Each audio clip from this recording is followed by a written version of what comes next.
Allora, sono ritornato da poco da Asmara. Allora, ho fatto il primo giorno ad Asmara, ho tolto il viaggio. Si tende a pensare che l'Africa faccia un caldo, boia, compagnia bella. Tendenzialmente potrebbe essere anche così, però in Eritrea, essendo un altopiano e siamo a 2400 metri, è come stare in montagna come temperatura in realtà. E di giorno si va in giro con una maglietta serenissimi, poi ad una certa incomincia a fare fresco. Asmara fa freschissimo, è l'impressione dell'inizio. È fresco in realtà, però c'è un sole che batte incredibile. Solo che il venticello che ti arriva addosso, l'aria che ti arriva addosso, non te lo fa percepire. Bisogna andare in giro con un cappello. Mia moglie, dopo il secondo, terzo giorno, prima di partire per Massawa, si è presa un'insolazione perché abbiamo camminato una mattinata intera, eravamo in maglietta, tutti belli tranquilli, senza il cappello. La sera gli è venuta, credo, un'insolazione, gli è venuta la febbre che poi è passata la mattina dopo, quindi non sfidate il sole. Immaginavo che mi fissassero, fissano abbastanza, però c'è da dire che mia moglie è bianca, quindi è più un fissare, come per dire, abbastanza incuriosito. Poi vabbè, io so piercing, tatuaggi, compagnia bella, quindi si vede che non sono esattamente cresciuto qua. Gireremo la città, vi farò vedere quello che è rimasto del periodo italiano. Già ho visto andando in giro c'è tanto. E vabbè, i vari cinema a Roma, cinema Impero, c'è Casa degli Italiani che c'ha è chiuso in questo periodo perché la stanno risistemando, come mi hanno detto, c'ha le colonne stile fascista. Quest'uomo adesso che ci porterà in giro si chiama Gilai, è un amico di mio padre, è una guida turistica, sa tutto della città, sa veramente tutto ed è una specie di Wikipedia vivente. L'abbiamo incontrato per caso, quindi metterò le scritte perché si sente un po' male. Questo è vero? Vedi, questi non ci sono più in Italia, neanche in Eritrea. Questo l'avevano dato. Poi verremo a prendere il caffè qua. Dove stai? Non vado piano, mi devo scusare. No, No, no, no. Io non striscio i piedi. Vedete dove siete come dicevo? Il caffè. Ah sì, Questi sono i primi segni del Novecento. quindi ancora prima del fascismo, proprio il re. Sì, perché il fascismo viene nel 22. Ma l'apartheid quanti anni dura? È sbocciata nel 36. Il quartiere centrale ai tempi dell'apartheid era un quartiere recintato in cui non potevano entrare gli eritrei. Questo quartiere riservato veniva chiamato Campo Cintato ai tempi, nel tempo è diventato Combishtato.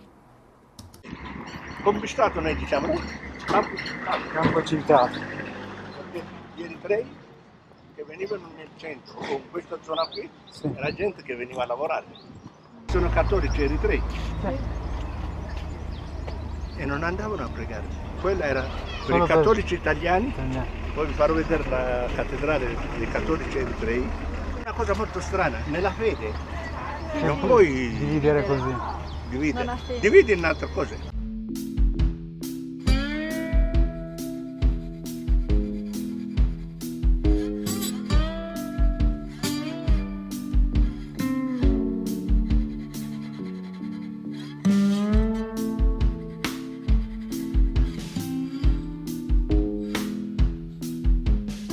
Questa è la cattedrale, uno stile romano-lombardo, è del 1920.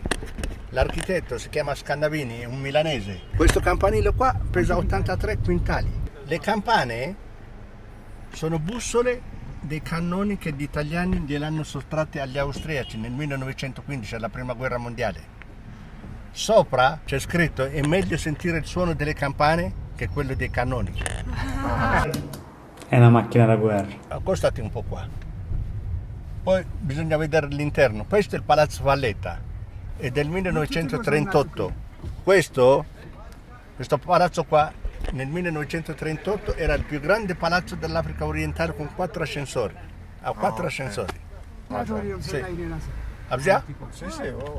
Siete nati sulla storia. Tipografia francescana. Gira qua a destra. Accostati. Lì cosa c'è scritto? Divieto d'affissione. Strano trovarlo in Eritrea. Questa davanti è la caserma dei carabinieri, la famosa caserma di Benito Mussolini. Questo viale qui nasce come Corso Italia, poi quando è venuto al potere il fascio è diventato Corso Mussolini, poi quando sono entrati gli inglesi ha preso il nome originale Corso Italia. Poi Haile Selassie, adesso via della liberazione. Se andate ad Asmara cercate Gilai, non l'abbiamo beccato solo il primo giorno, poi non siamo più riusciti a beccarlo per un motivo o per l'altro, però cercatelo perché lei sa tutte, è una specie di macchina del tempo e ti riporta. Uno degli indovinelli che ci ha fatto alla fine è questo palazzone, è una lettera, ma ho detto che vabbè, da qui è anche facile vederla, dal sotto qua dove stavo io non ci sono arrivato, quindi che lettera c'è in questo palazzo?